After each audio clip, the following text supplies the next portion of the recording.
Now, before I get into the crux of this debate, I want to begin by saying this, that the UK is one of the safest countries in the world for a woman to give birth. And I say that at the outset not to diminish the importance of this debate, but to move beyond this platitude, because in the 6th largest economy in the world, this should be one of the safest places to give birth. But I think it's important that we move beyond this and focus on the real and persistent inequalities facing black and ethnic minority women in maternity care. And while I'm sure it's not the intention to focus on this, it can give the impression that because the UK is broadly safe, the negative experiences of some women are exceptional and not matters that require significant government attention. When we detail some of the harrowing experiences of women and hear that response, it can feel as though our concerns are being minimalised. So I hope the Minister will appreciate that I've gotten that part out of the way. Because while the UK is among the safest places to give birth, it's by no means perfect, and for many women it is deadly. As always in this debate, it's vital to lay out the current state of affairs. The disparities in maternity care are not only evident in maternal mortality statistics, which show that black and mixed heritage women are 3 times more likely to die during pregnancy or childbirth than white women, and Asian women are twice as likely, but it is also present in many other areas. Miscarriage rates are 40% higher in black women, and black ethnicity is now regarded as a risk factor for miscarriage. Embrace's 2023 comparison of care for black and white women who have experienced stillbirth or neonatal death found that the majority or significant issues were identified in antenatal care for 83% of black women compared with 69% of white women. 67% of black mothers and babies had a major or significant issue related to pathology, compared to 46% of white mothers and babies, and 75% of black parents and 66% of white parents had significant issues identified during the follow-up or reviews of their and their babies' care. Public Health England's 2020 report found that prematurity is a major cause of long-term infant morbidity. Black mothers, particularly those of black Caribbean background, are twice as likely to give birth before 37 weeks. In 5 Times More's 2022 Black Maternity Experiences Survey, 27% of the 1,340 respondents felt that they received poor or very poor care during pregnancy, labour and postnatally. 42% said the standard of care during childbirth was poor or very poor, and I sincerely hope that the findings of 5 Times More's next survey, which is currently underway, will show some improvement here. According to Bliss, many babies born to black mothers require specialist care after birth, particularly due to preterm birth or full-term complications. Yet significant inequalities persist in neonatal care admissions, the quality of care received and outcomes after discharge. Poor care received at such an early stage of life can have critical consequences and can lead to long-term health complications for black babies and deepen trauma for their families. Postnatal mental health disparities are also significant. UK studies show that women from black, Asian and minority ethnic backgrounds are more likely to suffer from common mental health disorders, yet are less likely to access treatment than... Yeah, I will give way. I thank the Honourable Member for giving way. The Caribbean and African Health Network report reveals that the prenatal mental health services lack spaces where black women can feel safe, seen and supported. So does my honourable friend and indeed the Minister agree that more inclusive, high quality and personalised care is required to meet the needs of all women in maternity care? I thank my honourable friend for his intervention, and he's absolutely right. And so I'd like to re-emphasise that point that black, Asian and minority ethnic women are more likely to suffer from common mental health disorders, yet are less likely to access this treatment. Now, according to Embrace's Saving Lives, Improving Mothers' Care report from last October, deaths from mental health-related causes accounted for 34% of deaths occurring between 6 weeks and a year after the end of pregnancy. It's vitally important that all those who experience pregnancy and childbirth receive mental health support, even if they are not necessarily presenting as struggling with their mental health. But I believe this is especially true for black, Asian and ethnic minority women who are more likely to have a negative experience during pregnancy and childbirth. Some of the experiences that these women are having are deeply traumatic and scarring and can lead to several mental health problems. Yet despite that, they are less likely to access mental health support, so they are left to try and mentally recover from the experience on their own. This disparity exists beyond pregnancy and childbirth. and goes even beyond before conception. According to the Human Fertilisation and Embryology Authority, black women are 25 times less likely to access fertility treatment. NHS-funded IVF cycles decreased amongst black patients from 60% in 2019 to 41% in 2021. Black and Asian patients aged 18 to 37 had the lowest IVF success rates compared to white patients in 2020 to 2021, and non-white groups also struggled to access donor eggs, with 89% of egg donors being white, 4% Asian, 3% of mixed heritage, and only 3% black. During the International Women's Day debate, I highlighted the latest Embrace UK data, which showed a statistically significant increase in the UK's maternal death rate in the years 2020 to 2022, even when excluding deaths caused by COVID-19. Put plainly, more women and babies of all races are dying in the UK now than in the last 2 decades. This is incredibly worrying. So black women who often face the worst care are likely to experience even further deterioration.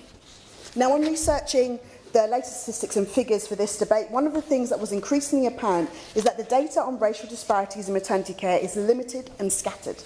The data I've cited comes from a collection of reports by various medical bodies and advocacy organisations. Often racial disparities are identified as part of broader studies. As far as I know to date, there has been no comprehensive medical study dedicated exclusively to racial disparities in maternity care and outcomes, despite these consistent statistics that show how bad things are becoming. Now, the Lancet's recent study on maternal mortality and Embraces UK's reports do include racial breakdowns, but they are based on the data that they have, not on the data that they need. But there is no single dedicated study that is yet to be conducted. Now, this lack of comprehensive research makes it incredibly difficult to see a full picture of what's happening. So I hope the Minister will address this point in their response and highlight what the government is doing to get a clearer picture of the state of maternity care. Now, there is no one driver for the racial disparities in maternity care and outcomes. The causes are multifaceted, but overwhelmingly, they are a result of a combination of structural racism, unconscious bias, gaps in culturally competent care, and socio-economic inequalities. The first two are incredibly important to highlight because without acknowledging that the NHS has an issue with institutional racism and unconscious bias, we cannot address this problem. For it is this that is feeding into the quality of care being delivered for black mothers and their babies.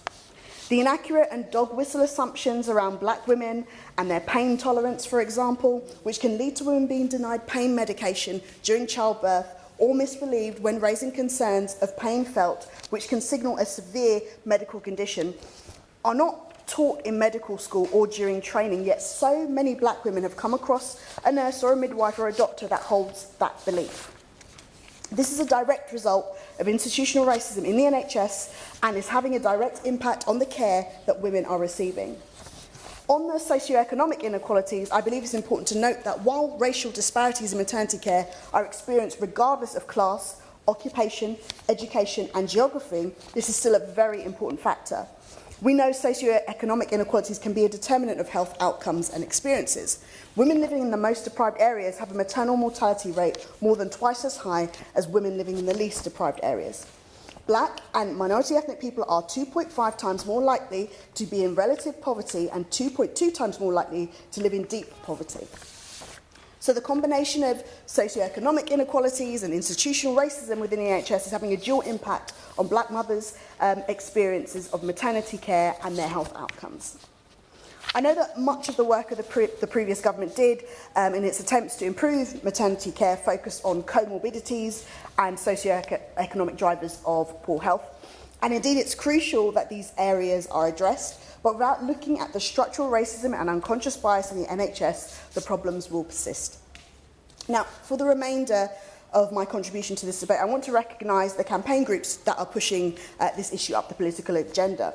In the absence of concrete government or NHS action, advocacy groups have stepped in, offering their solutions and recommendations, and where they can, offering alternative care and training. First, and always first, I must commend 5 Times More, who established the Black Maternal Health Awareness Week in 2019.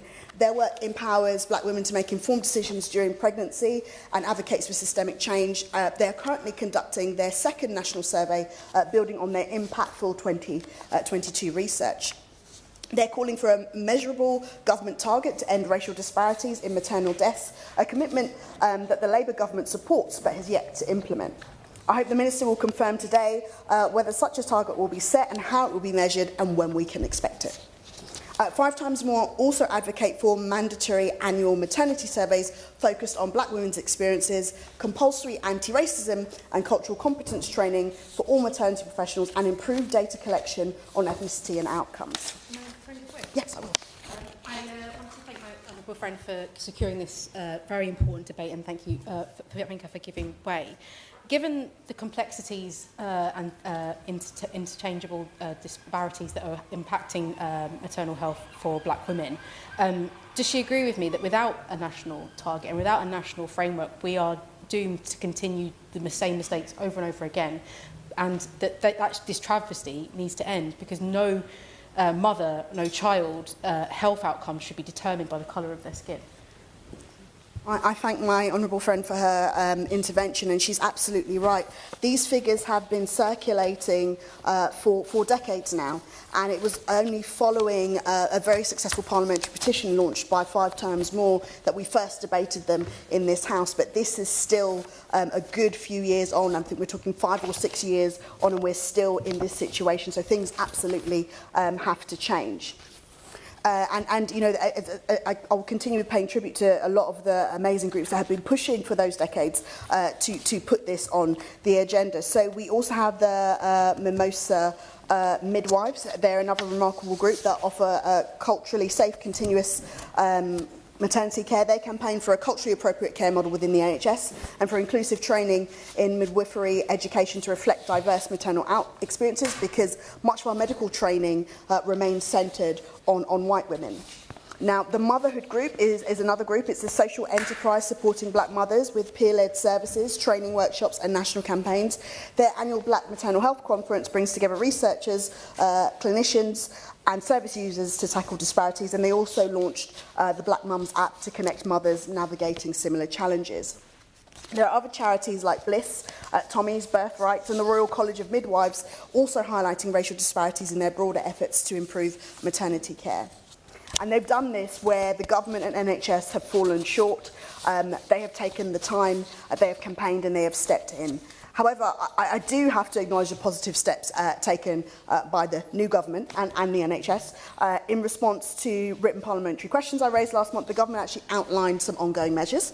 Every local maternity system must now publish an equity and equality action plan, setting out tailored actions to reduce disparities, especially for ethnic minority women and those in deprived areas. And I welcome the rollout of the Saving Babies Lives Care Bundle, version 3, which aims to reduce stillbirth, neonatal death, preterm birth and brain injury. The maternal medicine networks are also being established to ensure equitable access to specialist care for women with heightened risk. And these efforts are supported by the NHS Equality, Diversity and Inclusion Improvement Plan, which was launched in 2023. This plan is going to require the NHS organisations to tackle workforce discrimination, improve leadership accountability and foster inclusive and harassment-free environments. I'm also pleased to note that the NHS England is developing a respectful and inclusive maternity care toolkit to support inclusive and culturally competent practice. These are all really welcome developments, but much more is needed. So I'm going to close with 4 questions for the Minister. First, will the government commit to a statutory inquiry into racial disparities in maternity care, including testimony from affected families and frontline providers? Second, will the government fund dedicated research into the medical complications disproportionately affecting black women during pregnancy and childbirth? And thirdly, will the government commission a review of maternity training across all medical professions to better equip practitioners in recognising complications and symptoms in black women and babies? And finally, does the government acknowledge the presence of systemic racism within the NHS? And if so, what steps are being taken to confront and eliminate it? it's good that in these past few years the House has taken the time to acknowledge these issues and allow us to come and debate them, and that even that the government has put forward in its manifesto that a target will be set. But now we need to see action. We cannot continue to see these gaping inequalities in maternal outcomes. Thank you. It's not very often in this House that we're generally in agreement, and so I'm always heartened when we have this particular debate, because I'm joined by members from different political backgrounds who actually come together and call for us to do more to improve the state of maternity care.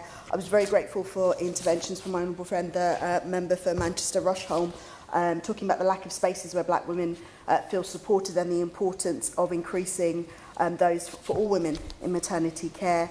And my honourable friend, the member for Croydon East, pointing out the need for a national target and a national framework to challenge these issues. And my honourable friend, the member for Sherwood Forest, and the chair of the maternity APPG, with her fantastic speech on the significant concerns that are being raised on the quality of safety and maternity services in Nottingham University Hospital, and the very important points she made on tackling the underlying issues of culture within the NHS. I was also very pleased to hear from the Honourable Member for Chichester and the Liberal Democrat spokesperson rightfully pointing out that this disparity is a national scandal. And you know that we're at risk of normalising these issues, and I think it's so important that we continue to challenge them. And whilst I don't agree with my with the honourable member from the opposition on much, she did raise a very good point about language services, which I think was quite key. I'd also like to thank the Minister for her response and for detailing the steps that the government is taking to tackle this. I know the government have committed to setting a target to end racial disparities in maternity care, and I was really pleased to see it as a manifesto commitment. But at times it can be hard to feel as if the issue is being kicked in long grass when the target hasn't yet been set. So we're looking forward to that. And, you know, there are several campaigners that will be watching this debate this afternoon who would have really rejoiced when they heard that the government committed to setting a target, but who are, like me, continuing to wait in eager anticipation to hear what it is. So I hope the Minister will take that on board and that we won't be waiting too much longer for the target to be announced. Also, I wanted to add that should there be a national inquiry into maternity services, we would hope that Black Maternal Health would be considered as a very clear element of this, with standalone recommendations on what should be done to tackle these disparities. That would be extremely important.